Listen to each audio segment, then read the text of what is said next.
Hey, what's up guys? In this video, I want to share a study done by MIT that was shared with me by a buddy and fellow marketer. His name's Spencer White.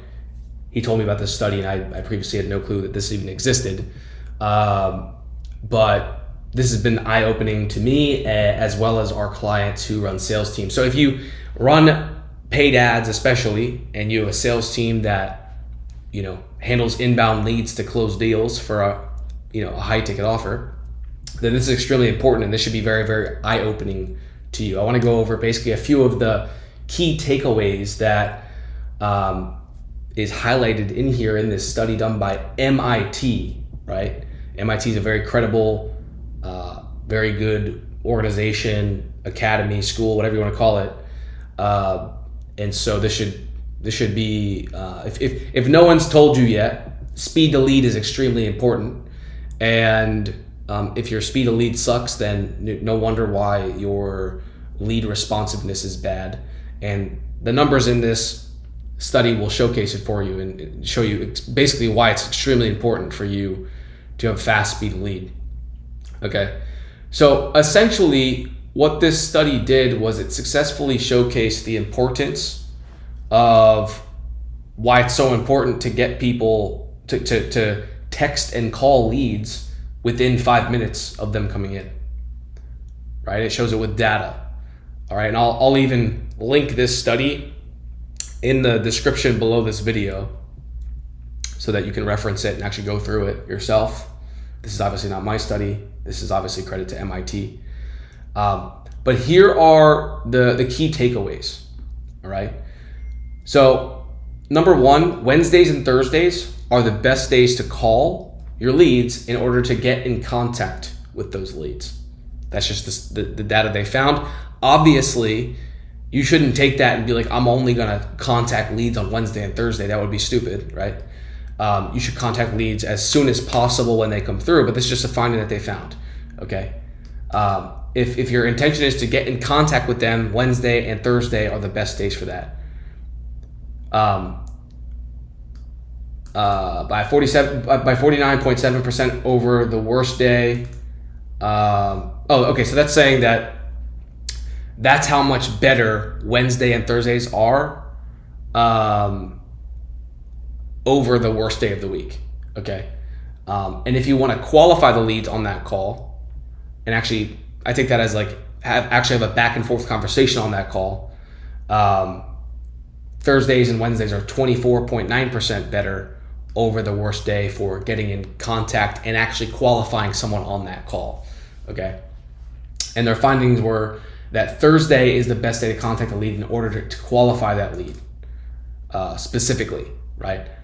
Meaning not only just get in contact with them, not only just make a contact point, but actually have a back and forth conversation and qualify them on the call, okay? And Thursday is the best to qualify a lead by 19.1% better than the worst day out of the week for qualifying leads, okay? The second point here is that 4 p.m. to 6 p.m. is the best time to call your leads to make contact with the lead. So again, just to reiterate, making contact just means them answering or responding back in general, okay? And that's by over 114% over the worst time block. 8 to 9 a.m. and 4 to 5 p.m. are the best times to call to specifically qualify a lead.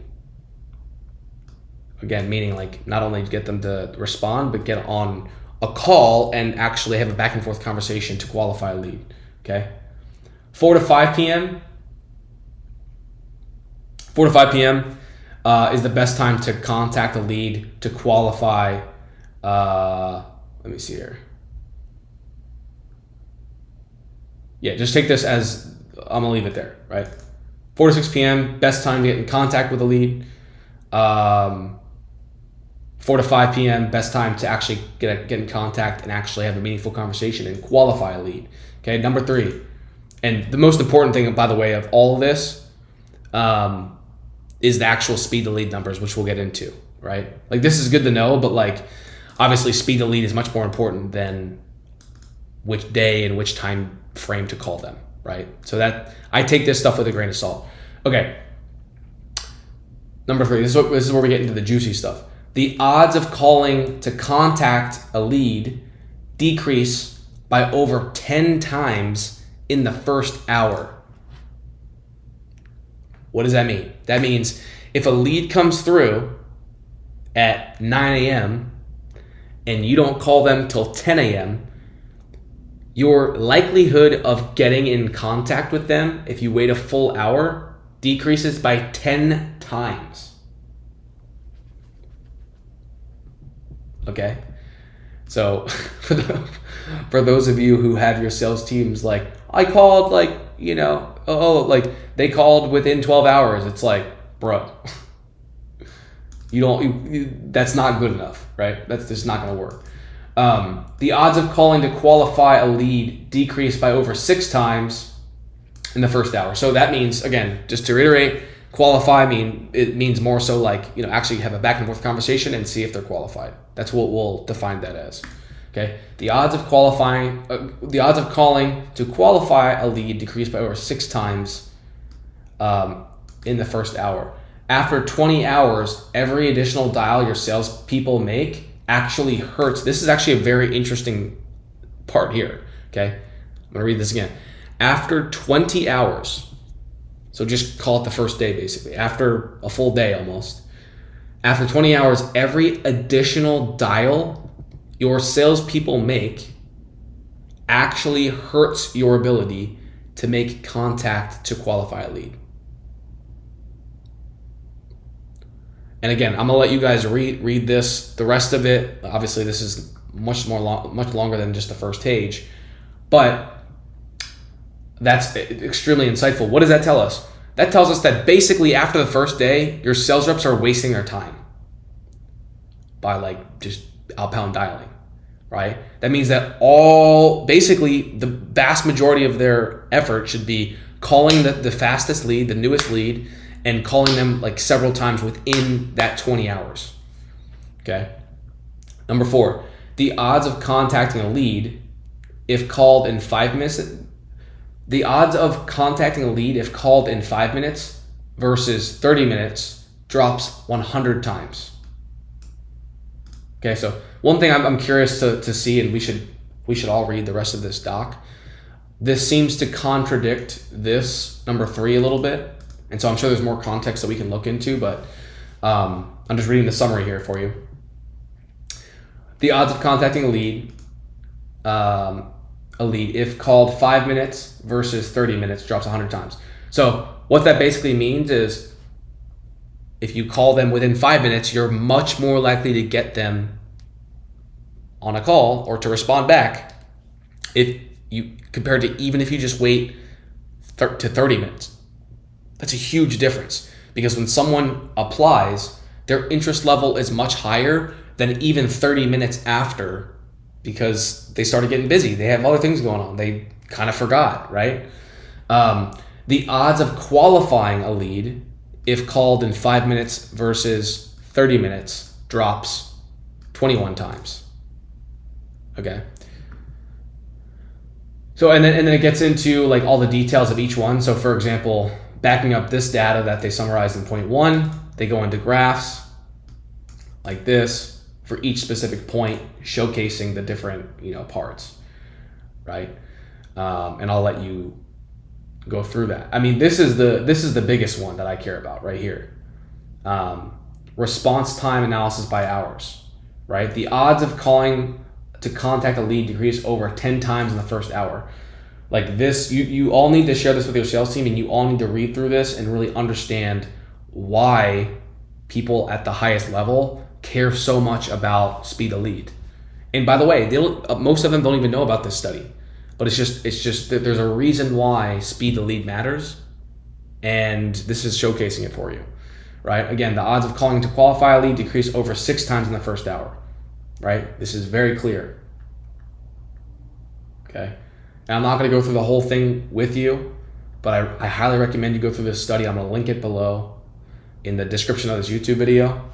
I've shared this with our clients. I will continue sending this to our ad agency clients that we run ads for, because obviously it's in our best interest to make sure sales teams are equipped to understand the actual, like what it actually takes to run a good sales team. And speed to lead is one of the most important things. By the way, just a side note, they didn't talk about this in this study, but from my experience, the best way to engage a lead before you make the first call is to send them a text message first, such as, hey name, this is name with blah, blah, blah company. I saw you requested more information about getting help with blank, blank, blank, right? Reminding them what they applied for.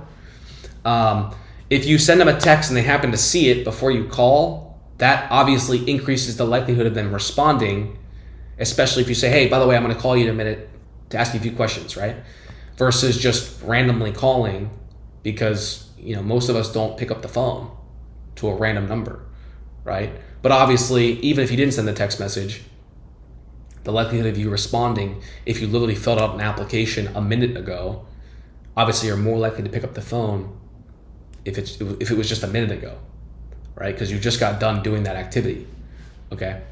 So that's just a side pro tip that I tell all of our clients: always text before you call. And then, by the way, one of the questions that you're going to have is, well, what if the lead comes through in the middle of the night, right? Our sales team doesn't cover 24/7, right? Which is totally a valid question. Few things. Number one, you can have multiple. You can have your sales team so that they cover 24/7. Now you have to look into your rules and regulations of your country and stuff if you're allowed to call after a certain hour. I'm not an expert of those regulations, but that could be one option.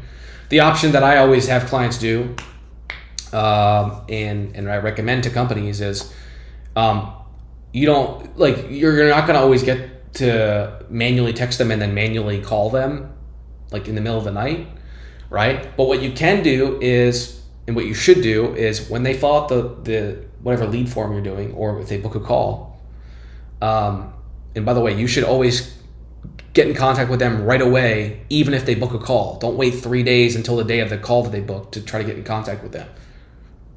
They're not going to show up, okay? It's been 3 days.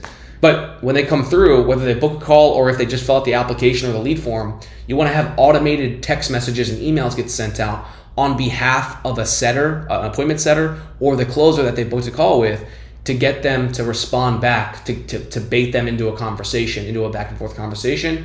Then when it's during work hours, then the salesperson can come in and engage in that conversation. If they responded to those automated messages, then they're obviously much more likely to respond to the manual outreach by the salesperson when they do reach out during sales hours, during like work hours, right? And by the way, those automations should be from the phone number, the business phone number of that said sales rep, right? So that they can just pick up in the same text thread. But you can automate that in your CRM, like GoHighLevel or HubSpot or Close.com, etc. Probably using Salesforce if you're a bigger company that uses Salesforce. But those are just a few side notes or pro tips. Anyway, I hope this is insightful. Again, I'll put this PDF in the link, either on a Google Doc, or if it lets me put the PDF link itself somehow in the description, I'll do that. And yeah, I hope this is helpful. I'll see you guys in the next video.